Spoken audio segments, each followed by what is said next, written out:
Ako rin yung wala, pero may moment ng kahinaan na kumate. Pero alam mo yun, hindi ko na talaga lumahal nun eh. Malungkot lang ako. Masama yun, ulit ko lang. Ano yung question? May pinalihan na ba kayong ex ninyo? Siguro, ngayon po, siya... Swak talaga sa movie na to eh. Talagang ako yung kinuha eh. The best. Naging mag-ex ba kayo? Hindi, yung, syempre, yung... Kaya wala nag-gets eh. Sino? Yun, minsan nangyayari yun. Posible ba? Posible talaga mangyari. Syempre may na-share kayong dati, tapos minsan kapag naghiwalay kayo, pero mahal niyo pa, nagkahiwalay kayo pero mahal niyo pa ang isa't isa. Syempre may mga tanong pa yun, may mga questions pa. So, hindi malabo mangyari. Okay na yun, meron pa. Sino yun? Ipupulong kami, Sino yung mga follow-up question? Wala naman kay Mike eh. Huwag mo ibigay!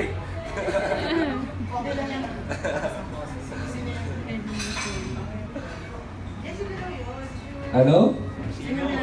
Oo. Ayun lang. Sabi ko, in general naman pwede mangyari. Hindi, syempre, alam niyo naman na nag-date kami ngayon ni Miss Bea Alonzo. So, ganoon din yun. Kumbaga, it's part of life. Kumbaga, syempre, may mga tanong pa and just enjoy life. Kayo na ba daw ulit? Sino ang tanong? Secret. Hindi, chill-chill po kami. Relax lang. Hindi kami nagmamadali. As you know, ang dami ko rin pinagdaanan sa buhay ko, so hindi po ako nagmamadali. Na-enjoy ko lang every moment. May follow-up pa po kayo? RC, bilisan mo. Sumagot ka na. May follow-up pa po ba Hindi kayo? ka naman kay alam, RC. Tanong ko po, Kay Je po, may follow-up sa inyo po lahat.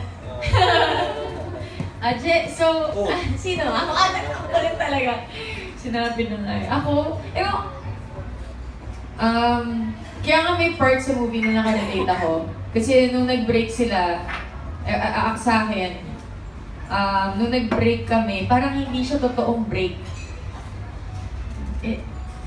Ewan ko, mahirap i-explain eh. Explain mo. Paano ba yun? Di ba kasi, kunwari, nag-break kayo. Pero lagi nagkikita. Pero lagi nagkikita, parang ganun din, parang lahat ng kaibigan mo sinasabi, ano ba yan, lagi na lang ganyan. Break pa talaga yan, ano yun. So, masasabi ko, nung time na yun, ano ba yun, tanggap po ba yun na binalikan ko yung ex ko? Kahit na fake break. Nangyayari po kasi yun. Hindi totoong nag-break kayo. Kasi mahal pa naman talaga isa't isa. Siguro may pinag-awayan lang kayo. Tapos, oo, yung gano'n, break na tayo, pero parang the next day, or after a week kayo ulit. Gano'n. Tanggap po ba yun? Na binalik ang ex. Ayun, so binalik ang ex. Maraming salamat. Thank you po.